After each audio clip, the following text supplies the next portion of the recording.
Hi, I'm Marc Winokur, and this is Crosstrax, a potpourri from the land of the free, Mumbo jumbo rhubarb, tickety boobob, yak yak yak. where the Broadway beat meet the feet of the street, and our ears meet our peers while the elite take the heat. Hey, you feeling all folked up? We've got some grassroots stuff. And if you're fading fast, try a class of jazz. Hey, you got the blues? Well, that ain't news. We've got sounds for every mood and a slew of brand new interviews. So get out of your rut with a classical cut. From Johnny Bop to Michelle Shocked. Get the facts right here on Crosstrax.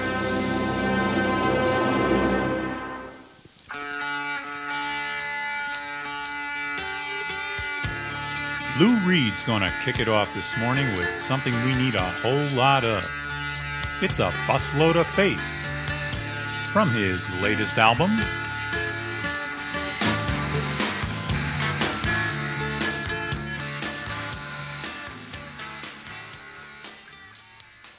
The House of Cars and Trucks is dealing, and dealing big. On the lot at this very minute, the House of Cars and Trucks has a 1983 Chevette sedan, economical 4 cylinders, just $41.33. A 1981 Mazda GLC 5-speed hatchback, sunroof, and 4-channel surround sound stereo, just $27.50. And those are just 2 examples. Financing always is available on your good credit at the House of Cars and Trucks, 3344 Front Street near the Cottonwood Parkway. Come in today. Deal today at the House of Cars and Trucks. It's 8:55, time for KLIF Life Radio headline news.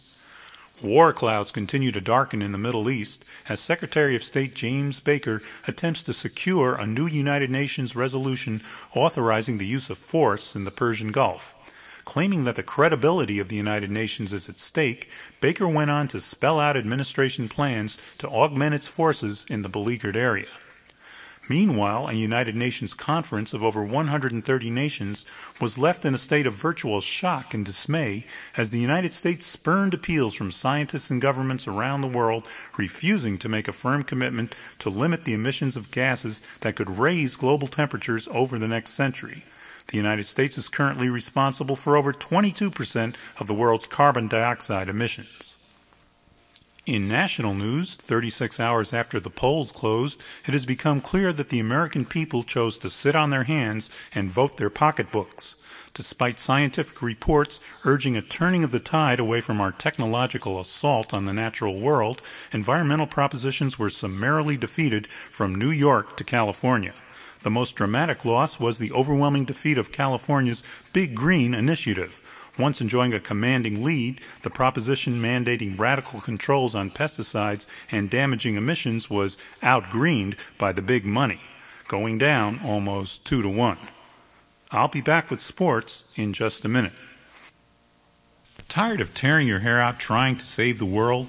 Are you fed up with frustrating conversations with strangers attempting in vain to change their point of view? Are you bent out of shape by the complacency of your peers and overwhelmed by the tyranny and cacophony of the commercial world? Then you'll surely be interested in America's latest support group, Activists Anonymous. Originating in Berkeley, California, the world's most fertile enclave of dissent, and now nationally based, Activists Anonymous studies and meets with the world's most renowned and failed agitators. In a carefully designed 12-step program, the consequences of trying to change the world are examined and discussed, from social and economic ostracism to the historical tradition of crucifixion and torture. Activists from Jesus Christ to the tin can panhandling bands of the Salvation Army are canonized and then ritualistically ignored. Confessed activists are encouraged to come out of the closet and renounce their frivolous pursuits. Join this growing effort to achieve mutual respect and inner strength through doing nothing at all. Call 1-800-INACTIVE. That's 1-800-INACTIVE. In World Championship chess, Garry Kasparov and Anatoly Karpov put on another display of pointless rivalry, locking horns in the 12th game of their title tournament. Predictably, the game ended in another draw, the 10th of the match. The most exciting moment of the afternoon came when Karpov fell off his chair, moving a bishop 7 squares across the board. Karpov, a man of slight stature, apparently miscalculated the length of his arm in regard to the chessboard. He quickly recovered, however, and was then strapped to his seat for the remainder of the drawn-out affair. I'll be back with the weather in just a moment. Are you overwhelmed by the myriad of choices bombarding you in today's marketplace? Are you befuddled by the fantastic array of technological marvels that beckon you daily? Are you paralyzed into indecisive stupors by the plethora of cereals, creams, polishes, and entertainment options that entreat your daily indulgence? Well, imagine a product that combines all these goods and services into one affordable package.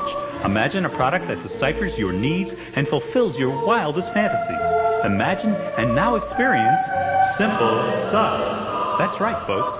Simple Suds, the quintessential solution to our everyday confusion. Simple Suds is odorless, tasteless, and has been developed to satisfy all your domestic, material, carnal, and spiritual needs. Season up your supper with a sprinkling or two. Try it with your lover for a feeling that's new. Use it on your furniture and on your clothes, the universal panacea for the folks in the know. Simple Suds, available in traditional flakes or new powder kegs. Here's the weather for the KLIF listening area. Mostly cloudy, warm, and humid today with a 60% chance of thunderstorms by evening, turning sharply cooler late tonight, fair and mild tomorrow. Highs today in the mid to upper 80s, lows tonight in the 40s, highs tomorrow in the 70s. Right now, it's 72 degrees in downtown Dogville. This has been KLIF Life Radio Headline News. I'm Marc Winokur. Drew Daniels will be along in a few moments, and I'm on my way out of here now to catch the solar train.